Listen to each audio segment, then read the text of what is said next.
Ready start.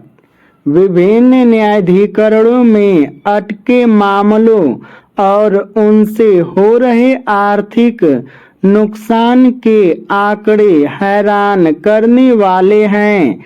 इन आंकड़ों के अनुसार न्यायाधिकरणों में 3.56 लाख मामले अटके हैं।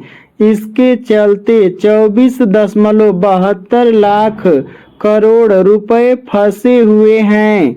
यह राशि जीडीपी का 7.48% है।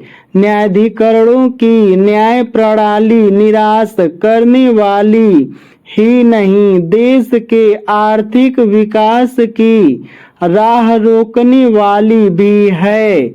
यह एक विडंबना ही है कि न तो न्यायालयों में अटके पड़े करोड़ों लंबित मामलों के शीघ्र निस्तारण के लिए कुछ ठोस किया जा रहा है और न ही न्यायाधिकरणों में लंबित मामलों को निपटाने के लिए न्यायिक क्षेत्र में सुधारों की आवश्यकता पर बल तो सभी देते हैं, लेकिन उसकी पूर्ति के लिए कोई आगे नहीं दिखता। यह स्थिति न्यायिक तंत्र के प्रति आस्था को डिगाने वाली है। न्यायाधिकरणों में लंबित मामलों का विवरण देखने वाले थिंक टैंक दक्ष की रपट एक तरह से यही कहती है कि जिन उद्देश्यों के लिए इनका गठन किया गया वे उसी काम को नहीं कर पा रहे हैं। वे न तो अदालतों का बोझ कम कर पा रहे हैं और न ही आर्थिक प्रशासन में निवेशकों का भरोसा बढ़ा पा रहे हैं।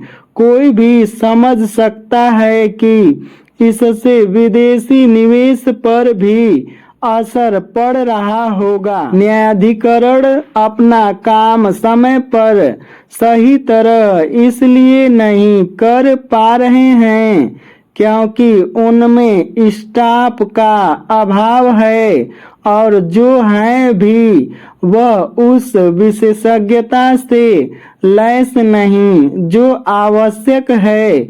न्यायाधिकरणों के फैसलों की गुणवत्ता को लेकर भी सवाल उठते रहते हैं। एक समस्या यह भी है कि न्यायाधिकरण के जज और वकील अपना काम तत्परता से नहीं करते। न्यायाधिकरणों को समय पर फैसला देने के लिए जवाबदेह बनाने की कोई ठोस व्यवस्था बनाना समय की मांग है। कहने को तो नेशनल कंपनी लॉ न्यायाधिकरण में किसी विवाद को निपटाने की समय सीमा 330 दिन है, पर वहां एक मामला निपटने में औसतन 752 दिन लगते हैं। यही स्थिति अन्य न्यायाधिकरणों की है।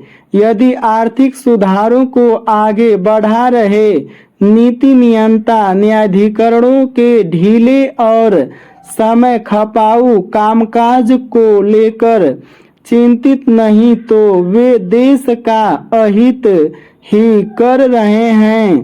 दक्ष ने न्यायाधिकरणों को प्रभावी बनाने के लिए संस्थागत सुधारों की जो जरूरत जताई वह पहले भी जताई जा चुकी है, पर नतीजा ढाक के 3 पात वाला है।